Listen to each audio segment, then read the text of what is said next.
darkest possible timelines are the worst, like that alternate timeline where Pop-Tarts were never invented. And also there's an evil alternate outside Xbox where everyone has goatees and the list videos only have 6 entries. Ruh. These visions of bleak and bad alternate timelines crop up pretty often in video games, giving us a gloomy glimpse of what things would be like if it weren't for video game heroes always succeeding at sorting everyone's problems out.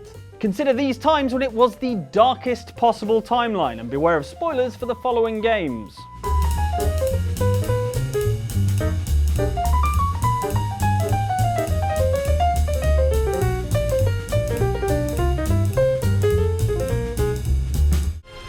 What if the story of America was not the one you knew? Revealing a nation born not of courage and of brotherhood, but of greed and desire for absolute power. Even as the losers of the American War of Independence, we Brits have to admit that things turned out pretty well. After all, without the USA, we wouldn't have the Jimmy Dean, chocolate chip pancakes and sausage on a stick. And then where would we be? Eating breakfast items separately and off a plate, that's where. Assassin's Creed 3 mostly recreated this period of history as it happened, apart from the bit where every significant historical moment was attended by a surly teenager and or his pushy dad. Well, you'd best get after him then. You go. I will watch the prisoners. No, you do it. Why me? Because I said so. Now go. It's exactly the same when he hasn't tidied his bedroom. But the Assassin's Creed 3 DLC, called the Tyranny of King Washington, imagined a grim alternate history, not where Britain won the War of Independence, but in which George Washington realises that the only problem with being president is that you have to worry about stupid democratic elections. Far better to just name yourself king instead. Your Highness, some of the people are attacking the pyramid. This is madness. I've sacrificed my entire life for them. What I love about him is how he hasn't let it change him. Naturally, this all goes exceptionally badly, with Washington marching across the land, massacring people, and generally being a bloodthirsty maniac, instead of the level-headed military leader he was in the main game. The obliteration of these rebels will be but a foretaste of the feast to come! Naturally, Connor has to stop him via 6 to 7 additional hours of Assassin's Creed 3. But what's intriguing is how the Tyranny of King Washington is a historically realistic what-if scenario, and its vision of what might have happened if Washington really had gone mad with power is totally plausible.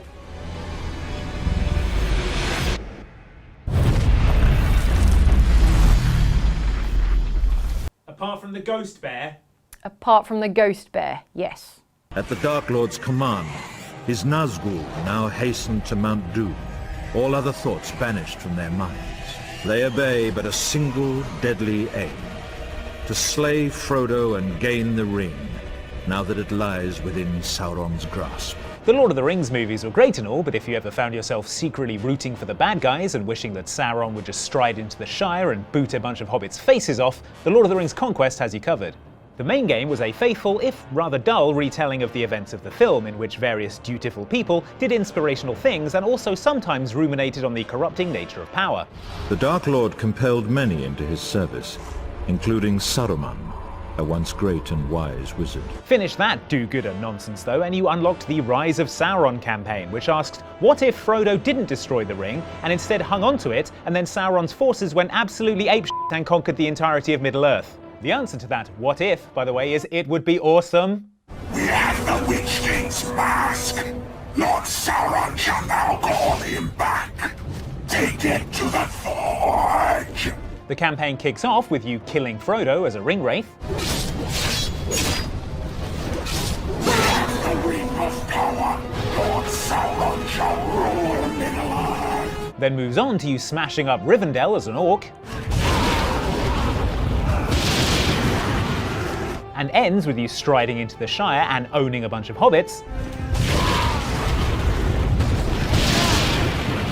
Destroy every hobbit home! Before finally taking control of Sauron himself to give Gandalf a well-earned tonking.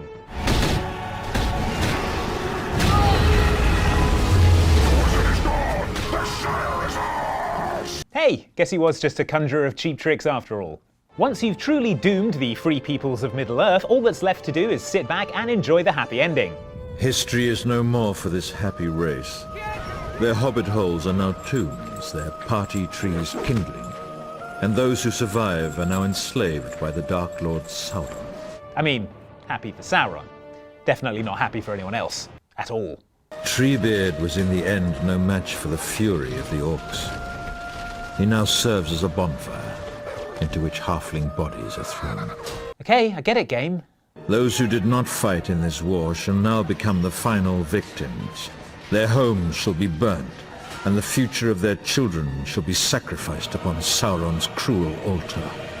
Death and ruin are all that shall remain, for the Dark Lord's cruelty will know no limits, and in the end all shall be destroyed. Wow, okay, starting to feel a little guilty now. I can see why Peter Jackson didn't go with this for the theatrical release.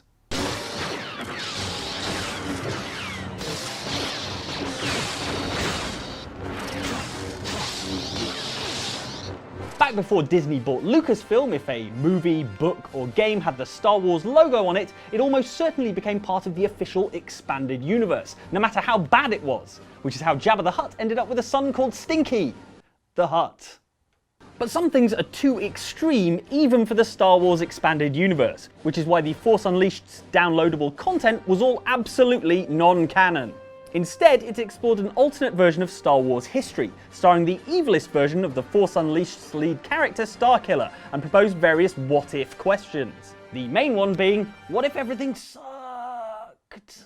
More specifically, the DLC for both the Force Unleashed and its sequel imagines what would happen if the Emperor's apprentice Starkiller had systematically defeated and or killed every single one of your fan-favourite Star Wars characters. First of all, Boba Fett gets exploded with one of his own rockets. Then, Obi-Wan Kenobi gets impaled with a lightsaber.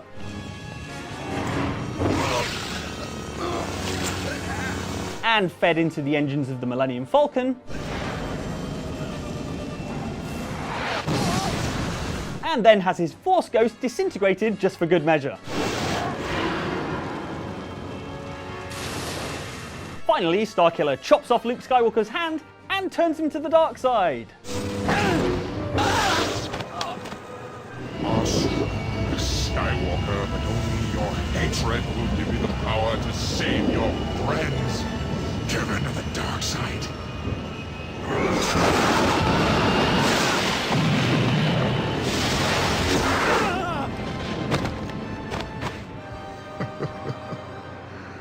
Very good. My apprentice. Which, I mean, if he's going to be your apprentice, maybe just let him keep the hand. You're only going to have to buy him a new one. Worse still, the Force Unleashed 2's DLC continued this continuum, killing off Chewbacca and then showing what it would be like if someone hugged Han Solo and jammed a lightsaber through his chest. Chewie!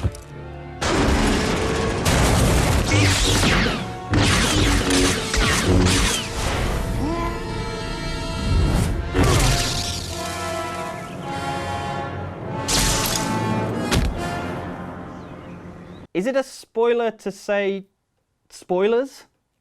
If you're trying to find a ray of light in all this unrelenting misery though, the Force Unleashed 2's DLC did offer something that fans have always wanted to see.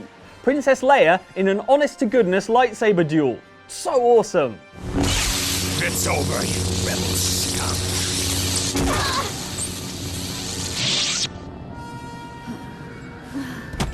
Well, it was good while it lasted. I'm gonna go and watch the prequels to cheer myself up.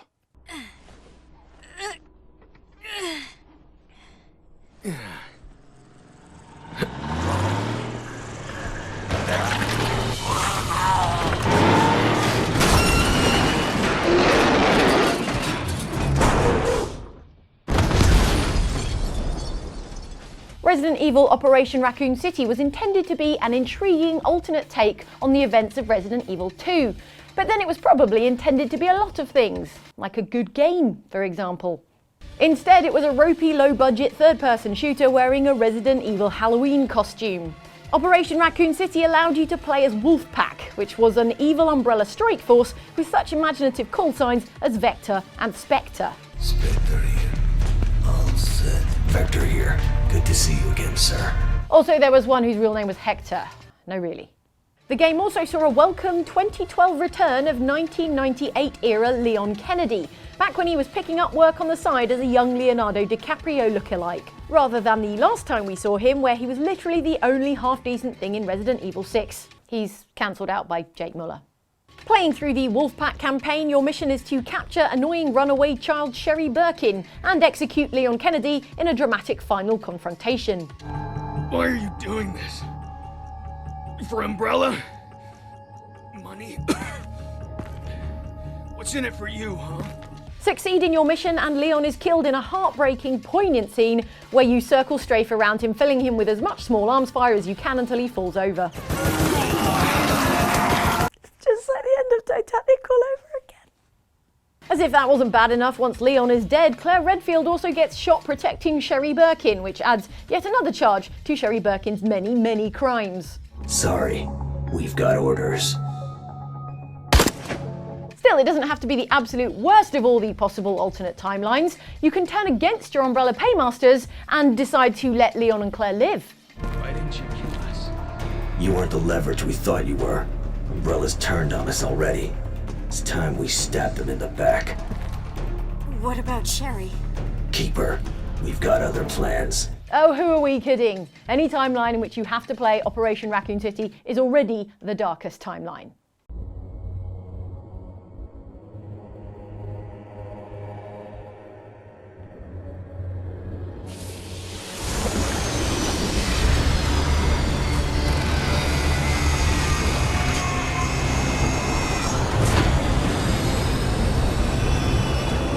It's fair to say that the post-apocalyptic future for humanity imagined by the Terminator series is pretty bleak at the best of times.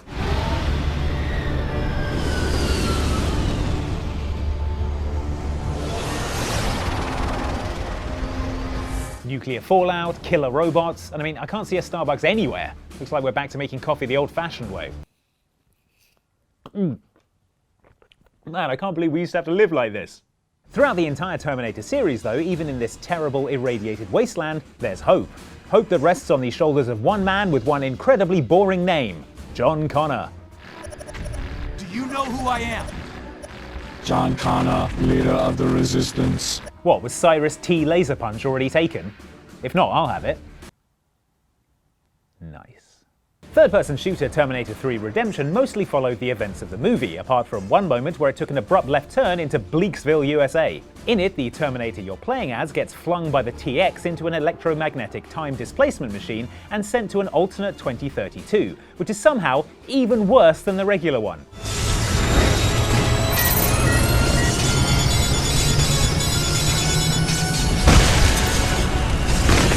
In this version of 2032, both John Connor and his wife Kate Brewster have been killed, humanity has been completely wiped out, and presumably, Skynet is just sitting around playing computer chess with itself. You can tell this is the extra bad version of the apocalypse because the sky is red. Fortunately, your plucky Arnold Schwarzenegger robot manages to send himself back from this alternate timeline hellscape to 2003, saving John Connor and ensuring the survival of the Resistance leader for at least one more movie and its associated video game tie-in. I'm back.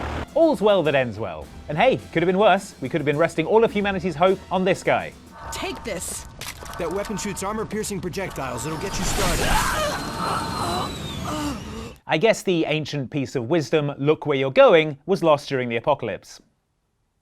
Every recruit must go through a secret ritual we call the Joining in order to become a Grey Warden. The Joining is dangerous. I cannot speak more of it except to say that you will learn all in good time. Seminal 1995 romantic drama Sliding Doors was a cultural milestone for two reasons. One, Gwyneth Paltrow's hair. Iconic. And two, Sliding Doors became the go-to pop culture reference for a defining moment in which the protagonist's life can spin off in what turns out to be two dramatically different directions. The Dragon Age Origins downloadable content called Darkspawn Chronicles posits just such a sliding doors moment for your Dragon Age protagonist, the Grey Warden, only with less making out with John Hannah. We're going to drink the blood of those creatures. Those who survive the Joining become immune to the taint. In this case, the moment in which your future splits in two is the one where in the original game you take part in the Warden's deadly joining ritual. Step forward.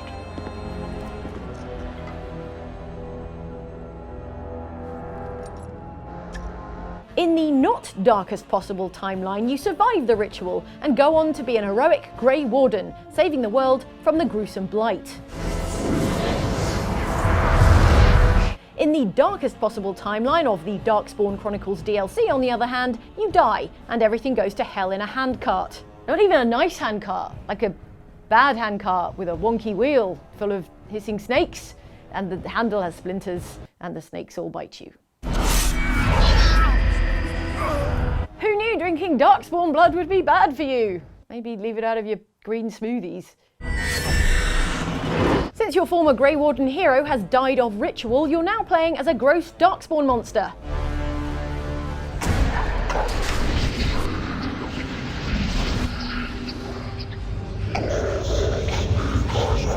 Complete the DLC like this and you're treated to a truly dismal finale in which your fave characters are fresh corpses and your lovely probable boyfriend from the not darkest timeline, Alistair, gets ultra murdered.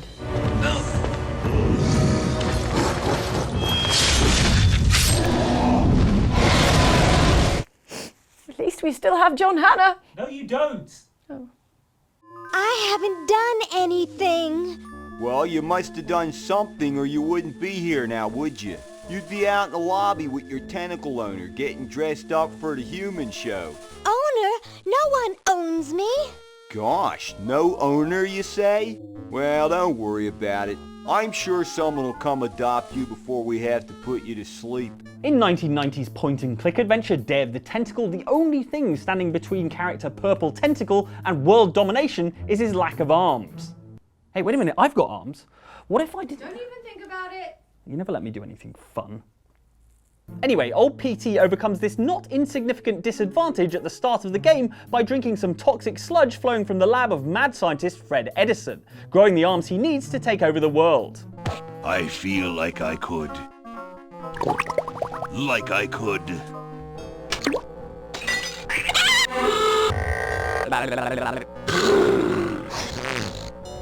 Like I could.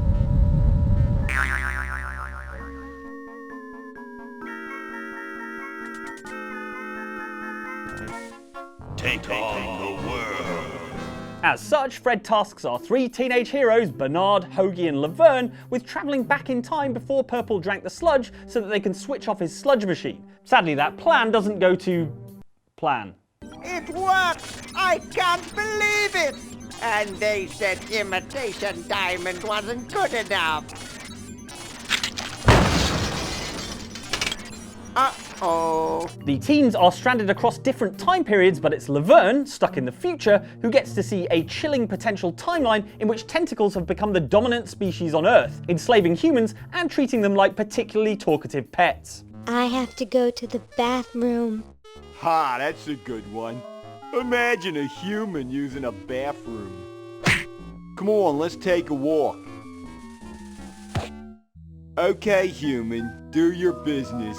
In this grim future, humans have either been killed, imprisoned, or possibly the worst option, made to compete in demeaning human shows, in which they're judged on the quality of their hair, smile, and laugh.